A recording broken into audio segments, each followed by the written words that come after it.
We're talking about the education and school choice ahead of National School Choice Week, and where Iowa sits, as a matter of fact, with regard to how we are. So Andrew Handel is director of a group. It's called ALEC, the American Legislative Exchange Council. They're highlighting how states are expanding education options for families and where Iowa ranks within this. Andrew, good morning to you. Welcome to the morning show in the Corridor Energy Cooperative Newsmaker line. Talk to me a bit about how you made these rankings. What was the methodology behind it? Sure. Yeah, well, thanks, Doug, for having me on. It's great to be here.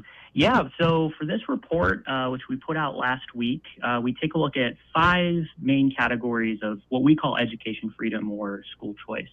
The first is student-centered funding programs, which is making sure that state education dollars follow students to the best school for them.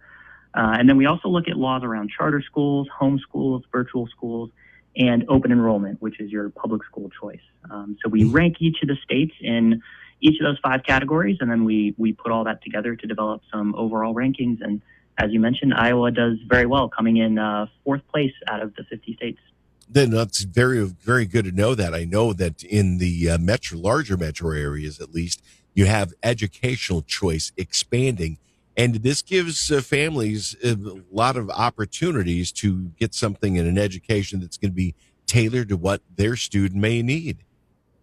Yeah, that's exactly it. And one of the big things in Iowa, it was one of the first states to pass what will be a universal school choice program. It's called the Students First Education Savings Account Program. And so, especially here during National School Choice Week, I think that's awesome to highlight, especially since next year will be the first school year that the program goes fully universal, meaning every single student in Iowa can take advantage of that program. So just awesome to see. Yeah, and it's nice. By the way, Andrew Handel is joining me. He is with the American Legislative Exchange Council, ALEC. We'll give you the website, and we'll also put up the link to this study that they did, a 50-state guide to parental empowerment. When you were looking through this, did you notice anything geographically? Was there something specifically geographically about where the most educationally free states are?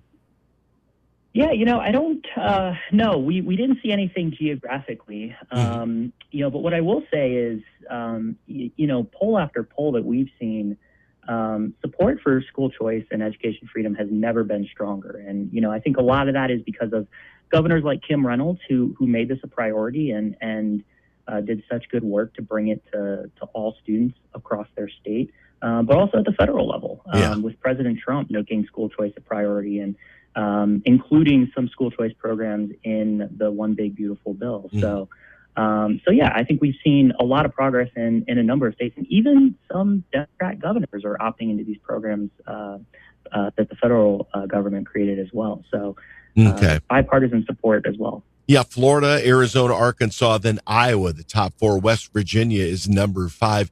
And it's interesting because there's a lot of states that ended up with a D, including Illinois, Minnesota, North and South Dakota, Pennsylvania, Virginia, and then the entire West Coast, as well as New Mexico.